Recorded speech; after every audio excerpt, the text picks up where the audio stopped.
I wanted to check, is it McAnelly? Is that how I say your last name? That's perfect. Yes. Okay, great. Okay. Do you have Scottish or Gaelic in there somewhere? It's Scottish. Oh, yeah. Okay. I thought with my name being Scottish too, I thought, okay, we have that in common and I'll know how to pronounce it. But you never know. You never know. Yes, So I no, thought I'd ask. some people think Irish, but it's definitely Scottish. So, Yeah. Well, there are a few like Max in Irish when I uh-huh. teach, some students say that, but usually it's Scottish, but I don't want to assume. I think Anelli, I think I mean, it's not spelled the way, but I think it's graceful or something. Have you ever looked up the origin of your name? I have not. I need to. Yeah. I need Yeah, to. I think it's graceful in Irish Gaelic. I don't know. I don't think it translates to Scottish, but the closest would probably be English, which would be meadow. I love that kind of stuff. It's just neat No, I do too. to I look love at. Yeah. genealogy as well. I do. I have a book on my father's side of the family when they came over to Ellis Island, and I love stuff like that. So, Oh, that's so cool. yes. Yeah, fantastic. All right. Thanks to everybody who's joining, by the way. And what I typically do is when this finishes, I kind of edit it up and put it on YouTube and then share that link too. So we'll get lots more people to listen after the day. But I just wanted to welcome Jessica. So Jessica McAnelly is my guest today. And just to get started, kind of to warm up here, if you want to just introduce yourself, maybe tell us a little background information before we get into more specific questions, that would be fabulous. Well, yes, first, thank you for having me today, Jen. My name is Jessica McAnelly, and I have worked in the public health field for over 30 years. I am a registered sanitarian and a registered dietitian. Um, the sanitarian, everybody kind of gets lost when I tell them that, but that is kind of just a fancy name for being a restaurant health inspector. And so I've worked inside restaurants, I've worked inside of hospitals, I've worked with children and adults, and I've always wanted to write a book about food safety and my background. That's fantastic. And now that I hear all of that, it adds sort of new perspective to the new book, that the latest one that you just released this summer. What inspired you to write Birdie's Picnic Party? Well, again, like I said, my years of educating people about the importance of food safety and the prevention of foodborne illnesses, I wanted to make food safety approachable to young children. I feel like it's never too early to start teaching them the importance of food safety. The statistics are 1 in 6 of us will get sick with a foodborne illness in this year. And so I just wanted a fun book, and it had always been on my bucket list to become an author. Another little side fun tip is I had a milestone birthday coming up, and I had made a list of 50 things I wanted to complete before I was 50 years old. And one of those was to have my book published. And so that was kind of the main inspiration. And then I wanted to tie it in to having a little bit of personal feel. And so I named the main character after my daughter's nickname, and we call her Birdie. Oh, that's fantastic. That makes more sense now. Was the birthday sort of the moment that sparked the desire for this, or was there something else that kind of also happened to make this the book that you chose to add to that bucket list before 50? Well, actually, when I was in my early 20s and I was working for the San Antonio Health Department, I had started a book, but it was more of a technical book, and it was about being inside the kitchens and what I had seen. And I'd always have people ask me where they recommend, or where I would recommend for them to eat that was safe for their families. But then as I got older, I kind of steered away from that and didn't really want an adult geared book. So yes, turning 50, becoming an empty nester, there were all those little catalysts that did inspire me to finally write that book. But again, I wanted to make it kid friendly, so I kind of changed that whole direction. And it took about a year to finish the book. That's kind of neat, because I can see if you had done that as an adult book, it would be completely different. So it'd almost be more research based, more obviously nonfiction still, but your characters with the Woodland Friends, and they're just sweet characters that you've created. So how did you come up with them to represent food safety? How did that happen? Well, I wanted to, take real lessons, but relate it to children. And so I tried to weave in fun lessons to make it rhyming. And I wanted to have really colorful illustrations that made the kids, when I read to them in classrooms, want to learn about all the characters. And if I keep them engaged with the fun characters and the bright colors, then they're going to want to learn more about food safety. So I made the characters, they do not have names, they are just general animal characters, but they are fun and bright. And I think that they also help represent inclusiveness, that everyone's welcome at Birdie's table and everyone can learn about food safety, no matter what your age is or what you're going through. And so again, I just made them fun and friendly and bright colored. I interviewed about 5 illustrators when I was going through the process because I wanted to bring them to life to where kids would smile. And it is kind of cute now when I do go read in classrooms. They have attached themselves to the characters and even flap their little birdie wings when we're leaving the classroom after they've learned the lesson for the day. So it's been really fun. I was going to ask you a question about that. So I know that I think it was yesterday you had an in-person event, and it sounds like you're in schools promoting the book and Yes. and celebrating the characters. How does that look like for you? And how has it been received, and how have the educators kind of received it? What does that look They like? have loved it. We've actually tried to, I'm in the process of working on curriculum right now to get approved. So there is a lesson plan to go along with the Birdie book. But as of right now, it's been really fun. When I do go into a classroom, I bring my picnic blanket and I lay the picnic blanket out. I have my picnic basket as well, and the kids all sit around. We read the book, and at the end, they actually become food safety superstars. The end of the book has a certificate, and the kids can write their name in there as well. And then we actually do pack a picnic together. And I have food models from my old dietitian days. And I will show the kids the food model. And if it's a carton of milk and it's been sitting out all day, I have them either flap their wings if they think it's appropriate to pack in our picnic basket, or they take their hands and they make a big X. And so we go through that whole process to just keep instilling the importance of learning food safety. And it's been really received well. To me, I feel like the book has been a success with the kiddos, and they're enjoying it. I like the idea of the curriculum sort of attached to it as well, because to get into schools with a book can be challenging. But in the school library and in the school classrooms, I think this could have some lesson connection. And the other thing that would be easy to do then, once you have that curriculum, is adapt it for the different levels. Because I noticed the recommended on Amazon says all the way up to age 10, but we know that 10-year-olds, sort of talk about issues differently than, say, a 5-year-old. So with that curriculum attached, it would be easy to adapt that. So I couldn't agree more. And I have yeah, noticed that now as well in the process. You were right. A 10-year-old is definitely different from a 3-year-old in preschool and the concepts that they really latch onto. So as the younger group, I do kind of focus on the basics of just general washing your hands. That is our first primary defense against any kind of illness. And then as the 10-year-olds, I do kind of gear it more towards facts, and they can they can soak that in more and use that at home. And then I do truly hope that families are embracing the book too and taking it at home, because I do feel like children model the behaviors of their parents, and if their parents are practicing food safety at home, it's going to rub off on them too. yes, that's very true. Do you have a favorite scene in the book? Is there sort of a moment in the book that you really enjoyed writing, or that the kids have loved when you've gone to see them? My favorite scene, and as well as the kids, is actually the very ending, because everybody comes together for the picnic. And that is the ultimate. It doesn't just teach food safety, it also teaches friendship, inclusiveness, and making smart decisions. So I really do love the ending of the book. It's my favorite scene. That's perfect. I was going to say intros and conclusions, right? So Yes.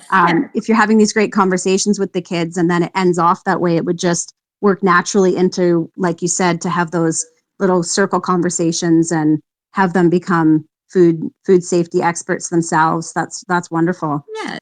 And Have you? mhm. I noticed that you've written another book, but I'm going to ask about a sequel as well. But I noticed that the other book is on is on Amazon as well. So if you want to talk about the previous one, and then I also just wondered if there's a sequel planned for this one. Well, this one, there's no sequel, but I did just release my second book, and that is Birdie again, with all of the same fun characters that the kids have been enjoying. I do introduce a new character, a rabbit, but this book is focused on making wise decisions on your nutrition and eating healthy and eating all the colors of the rainbow and making substitutions from fatty foods to healthy foods. And it did just come out this October. So I have not gotten to test it out in the classrooms yet, but I'm really excited to do so. But when I did start the original research on these books, I truly could not find a children's book about food safety. I could find books on nutrition for children, but not on food safety. So that was my main goal, to get a book out into the public on food safety. And then now this is just incorporating again my background of being a dietitian and nutrition, and they really do go hand in hand, the food safety and the healthy eating. So second book came out and it's called Birdie's Cooking Class, and I hope people love it as much as the first. I was going to say the reason there'd be so many nutrition books, partly too, I don't know if it's the same there as it is here, but the government usually endorses that kind of information and Yes. puts out their own books. So, but whereas the food safety, like you said, wouldn't be as common. So that's interesting. But yeah, that's a topic near and dear to my heart. Anything to do with nutrition. So I'm glad we're having this conversation. That's fantastic. Yes, and you have mentioned the libraries. I have, the book is up for review for a few school districts as of right now. It has been approved for 2, and so I am hoping to get it into as many school libraries as possible. Excellent. That's great. One question I just had about the in-person events and marketing and stuff. What's been sort of the biggest challenge? Like you said, this was sort of a goal that you had. What's been the biggest challenge that you've experienced, or something unexpected that came of the whole publishing, in-person events, or marketing aspect of this? Well, I will say that the marketing events have been a lot of fun. Probably learning how to travel lightly with everything, because with children, you do want to have bright, catchy, a catchy setup for them to at least get their attention to come over and learn more about your book. But the publishing aspect of it has been a trial and error, and it has been fun to learn that. And now that I have been doing so many PR events, I've met a lot of people that have had that same goal to get their book published. And so now I am doing some training workshops to help them become either self-published or to go the traditional route of finding a publicist and getting published through a publishing house as well. And so that's actually been fun, because I feel like the experience I've learned, trial and error wise, is now going to be passed down to help future authors and get more books out into the world. And I've really enjoyed that aspect of it. And I didn't even expect for this venture of writing children's book to turn into helping others write their books. But that's been fun as well. It seems like kind of a natural progression, right? Yes, The more yes. you learn about it, and then you realize all the things you didn't know when you went in. So much. And It's so true. Yeah. right. And it's sort of like a labyrinth or a maze. And you figure if you've learned how to get to the end safely, you might as well pass that on. Make it less painful for other people. So yeah, I feel like that mirrors a lot of our journeys. That's great. Yeah. How do you fit this into your daily life? It sounds like you've got a lot on the go. How do you balance that? I do, but it's been fun. I did just wrap up the majority of some of my events, but I kick it back up just due to the holidays. I'm kind of taking a break. We're doing some traveling with my family, and my daughter's graduating from college, and taking her to Europe to celebrate. So I did wrap up a little bit, but I'm starting back, foot to the ground, in January, and I am booked up solid January, February, March, for events. And I hope it stays that way. And I hope I'm able to introduce Birdie to even more people and even go out of state. Because right now I'm just focused on Texas, but I would really like to expand.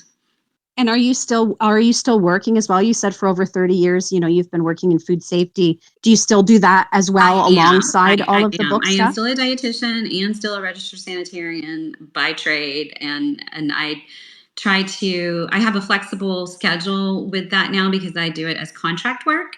So if I'm able to balance my week, then I can plug in more speaking events with the book. So it's been kind of nice. I'm no longer with the health department or the hospitals, but I do contract work out of a company in California, and it's been feasible to do both. So that's nice.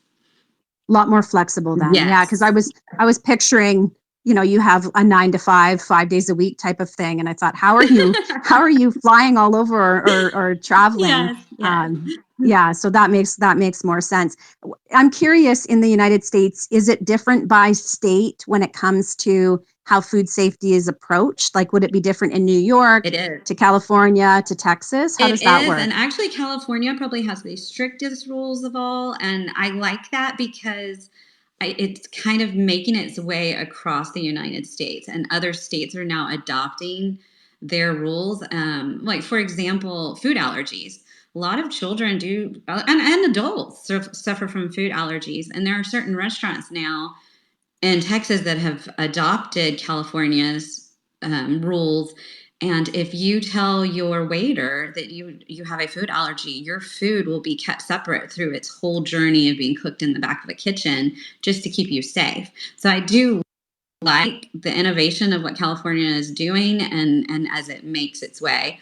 And then just in the last few years, Texas adopted putting the letters when you go eat at a restaurant and you see the A, B, C, like a school grading system on the window so the public knows what that restaurant scored. And Texas finally has adopted that. And I do like that as well. That's really neat. I like that, and I'm picturing there's probably some states that maybe their laws are way more lenient, and you've obviously probably heard stories. Did Very much you did so. you use that at all in the book, or did you kind of stay away from the worst case scenarios, or did you hint at that so that kids would know what could happen potentially? I kept it light for kids. I really just wanted to get them this basic groundwork and a foundation of food safety because I figured if we start early, some of these kids do have working parents and they may be packing their lunches in the morning before they go to school as they get older. And if they have that foundation of washing their hands, keeping their foods cold, and how to pack cold foods or pack warm foods on the way to school, that at least I've started somewhere and they can grow and build from there and learn more of those scarier things later on. That sounds reasonable too. And then, like you said, if it's a curriculum for 10, 12-year olds, the conversations can be different in person, but then that way the book stays the same no matter who's getting that. Yes, Um, very much so. So, like even a yeah. difference of a 3 year old to a 10 year old, like fruit, for example. Some of the kids don't realize that fruit has to be washed. But then we do talk about, bananas. They have a protective covering. You can just peel a banana and eat a banana, but you're not going to just eat a strawberry out of the strawberry container. And so we get into more details as the child's age is older. So, yes, definitely gearing it towards the proper age group.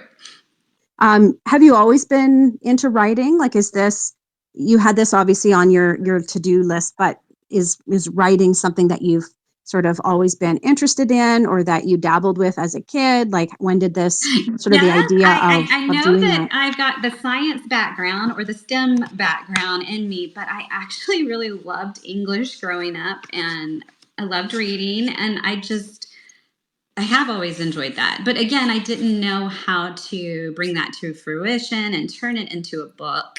I've just written papers, and I've written scientific papers. But I did go to a workshop when I started this journey of a kid's book because I did not know the first thing about writing a child's book or a children's book. And that workshop helped me a lot on learning how to rhyme because I really didn't know how to do rhymes. And I did speak to a couple of speech therapists at some of the local schools as well, because I wanted to make sure that the rhymes were appropriate for children and that they were catchy. And so the speech therapist kind of helped guide me with that as well. That's very interesting. Making it rhyming as well would probably, when you're sitting with the 3-year-olds, 4-year-olds, make it really easy for them to remember the messaging. Yes. And I Yeah. can't tell you how many times I would read before I published the book, how many times I would read it out loud to myself just to see how it would roll. And if it rolled off my tongue easy and if it flowed. And so I'm sure my whole family just got a kick out of hearing me read it over and over and over again out loud. How was the process for the illustrator? You mentioned earlier about that. I was curious because you said you had five, but I did. where did you find I them? Was it entered just online? I found them all online, and then of course I know people have used the Fiverr app and website, and it's been excellent. And I actually ended up going with an illustrator off Fiverr. She would send me her sketches, and she really brought Birdie to life and what I really had envisioned in my head of what Birdie looked like. And I didn't want the book to be all AI, and nothing against AI. I think AI can do some amazing things, but I wanted true sketches, and I really wanted to capture that. And so like I said, I interviewed five, and as a new author, there are different price points as well. There's the top and there's the bottom. So I kind of went in the middle, and she checked all my boxes. And I've worked with her on the second book as well. And then she's helped me with all my marketing material because she's taken Birdie and the characters and made them into individual files for me to use on bookmarks and on posters. And then you've probably seen on my Instagram page the large cardboard Birdie that I take to some of the events as well. So it's been a great partnership. How does that work with the illustrator then in terms of the publishing side? Do they ever kind of get involved in the in-person or, you said the promotional part, but is it more just kind of like that relationship sort of ends and then you take it on from there once the book is published? Yes, it does pretty much end when the project is over, but as things have come up, I did talk to her actually last week, and I said, could we add a coloring book to it all? Because the kids I've brought coloring sheets to events and they've really liked that. But I want the coloring book to also to hit on some food safety tips as well. I don't want it just to be coloring. And so we're working on that right now. I don't know if we're going to proceed, but we're kind of tossing ideas around, and she's been sending me some sketches as well. And we may add that as something with the book. And the curriculum package, if there were like coloring sheets or, activity sheets, that could be something that the schools then kind of purchase. Or if there was something where the teachers were allowed to photocopy only so a certain percentage, then they could really use that in their classrooms. So that sounds Yes. like kind of an interesting way to go with it. And there's Yeah. that website, Teachers for Teachers. I don't know if have you used it before?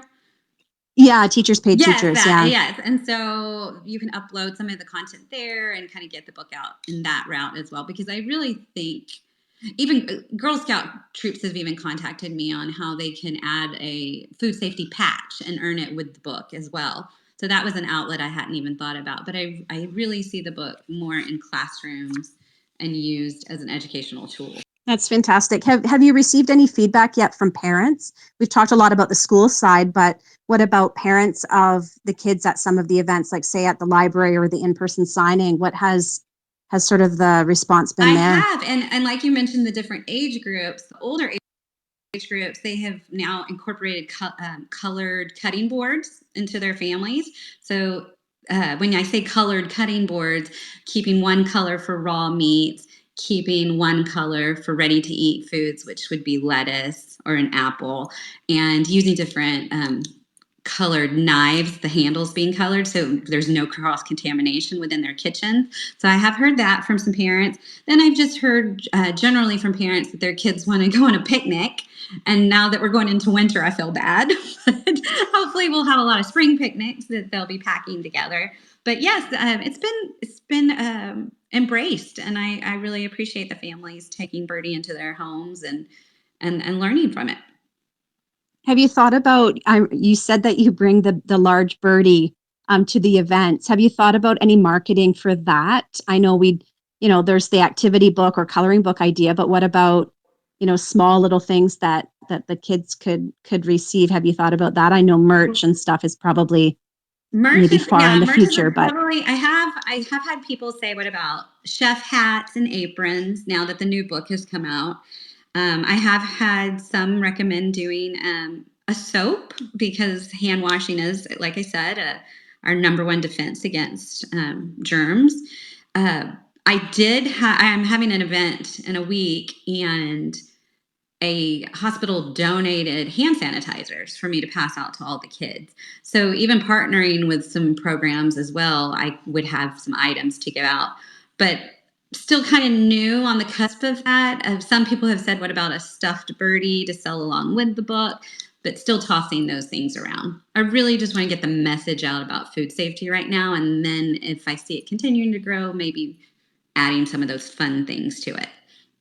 And that makes a lot of sense because you want to focus on the book, focus on, like you said, the message and all of that first. Yes. But it's nice to know that in the back there's all these ideas Yes, for where it yeah. could go. That's great. There really is, and that's what's kind of fun about it. There are ways to grow Birdie and grow the message out there.